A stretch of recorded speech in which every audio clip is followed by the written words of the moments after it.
السلام عليكم ورحمة الله، نصلي على الحبيب عشان قلوبنا تطيب. النهارده عاملين فراخ بس بطريقة بسيطة قوي وحاجة كده. بصي، يعني مش هتاخد في ايدك حاجة، هو اصلا الفيديو دقيقتين ونص، يعني هوريكي هعملها ازاي. دول فرختين اتنين بالظبط، لكل فرخة بصلاية، بصلاية واحدة بس، مش هنحط حاجة تاني.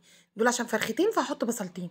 معايا في الطبق هنا بصلتين، معايا ورق غار او ورق لورا، معايا حبهان، معايا كزبرة ناشفة، معايا كمون، معايا فلفل اسود، 7 بهارات، بهارات محشي، بهارات فراخ. مفيش بهارات فراخ نحط واحدة ماجي، ده البديل بتاعها.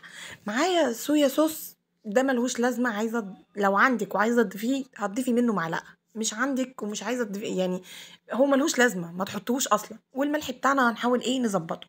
طبعا الورق غار والحبهان والبصلايه مسكتها قطعتها، هبتدي احط من كل حاجة كده معلقة، بس معلقة شاي، معلقة صغننة كده.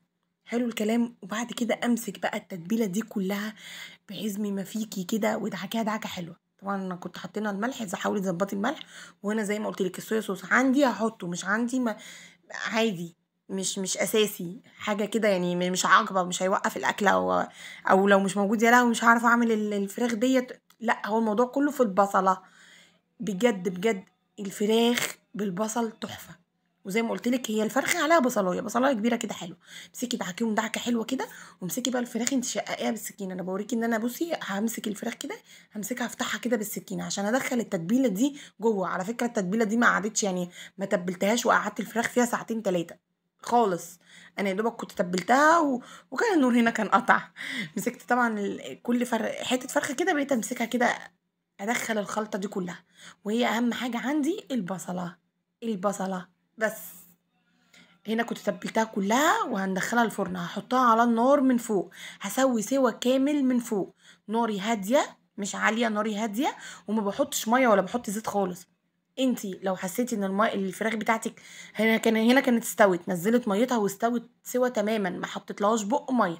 بس انا حاسه ان الفراخ بتاعتي ما جابتش ميه وهي بتسوي، ولسه الفراخ بتاعتي نيه، هروح ضايفه كوبايه ميه كده من الجنب. انما طول ما فيها ميه ما تحطيش، هي هتنزل ميتها وهتستوي والميه بتاعتها تنشف. وبعد ما تنشف خالص تاخد سوا، دخليها الفرن. هنا كانت دخلت الفرن، خدت اللون اللي انت عايزاه طبعا، دخلها الفرن. بس طبعا النور الله يسامحه. بس هنا كده كان في الاخر خالص، اول ما طلعتها كان النور جه. متنسوش اللايك والشير، ربنا يسعد قلوبكم. شكرا.